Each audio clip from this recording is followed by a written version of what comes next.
Hello. This is Addis Fortune rounding up significant business developments over the week. Headlines include analysis of the IMF deal negotiations, gas pumps drying in Addis as floods block vital import routes, a bumpy ride on the road to green, the central bank paving the way for a Sharia-compliant board, and authorities contemplating to use recycled plastic in food and beverage packaging.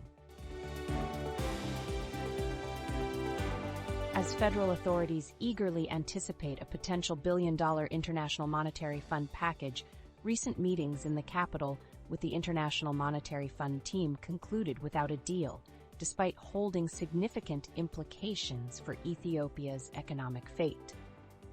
Negotiations focused on structural economic reforms crucial for addressing pressing issues such as food security, humanitarian needs, post-conflict reconstruction, and high inflation.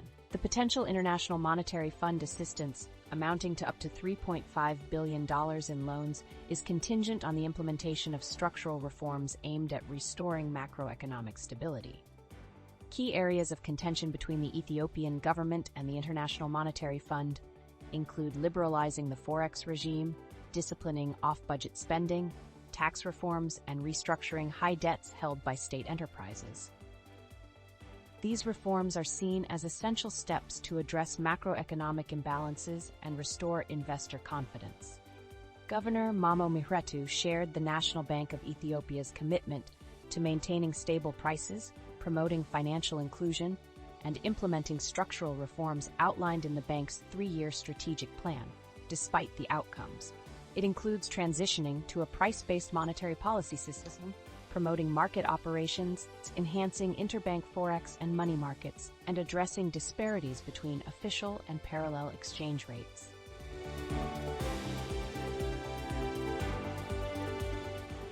Ethiopia is facing a fuel shortage, triggered by heavy rains that damaged critical transportation routes from Djibouti ports to the country's interior. The heavy rainfall damaged the crucial 143-kilometer road from Dikil to Galafi, where nearly 300 trucks carrying millions of liters of benzene and diesel daily have been immobilized, exacerbating the nationwide fuel shortage. With diesel being the primary fuel for transportation services, including minibuses that are vital for urban commuters in the capital, the shortage has had widespread effects. While efforts have been made to mitigate the benzene shortage, diesel remains a concern. Ethiopian Petroleum Supply Enterprise, responsible for ensuring sufficient fuel supply, has resorted to using its diesel inventory across its depots, but is cautious due to the limited capacity to address prolonged crises. Addis Abeba's ongoing development projects have contributed to the supply crunch, with major gas stations out of operation. Experts emphasize the need for a more forward-thinking approach to energy policy, advocating for investments in domestic energy sources, infrastructure resilience, and private sector-led initiatives. Improving railway infrastructure and exploring petroleum resources within the country are among the suggested measures to reduce reliance on imported fuel and mitigate the impact of supply chain disruptions. Stay tuned. We will be back after the ad.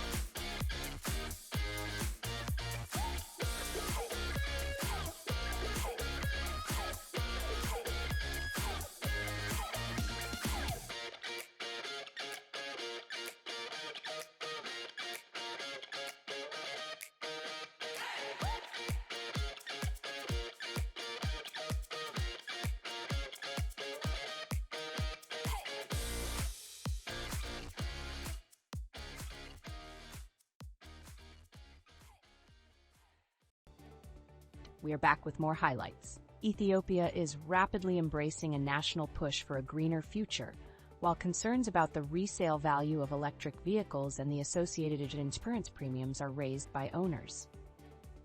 Imports nearly doubled over the past 3 years, and recent policy shifts, such as near-zero import tariffs and bans on internal combustion engines for personal use, underscore the government's commitment to environmental stewardship. However, the cautious approach taken by the insurance industry reflects uncertainties surrounding EVs' cost structure and battery life.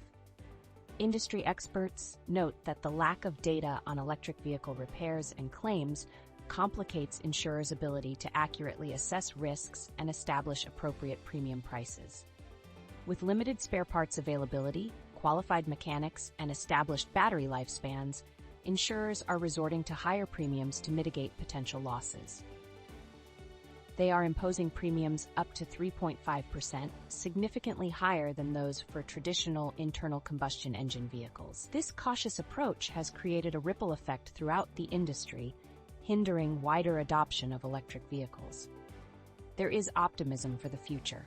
Industry players anticipate that as the electric vehicle market matures and more data becomes available, insurance premiums will adjust accordingly. However, addressing crucial gaps such as the lack of skilled mechanics to service remains a priority.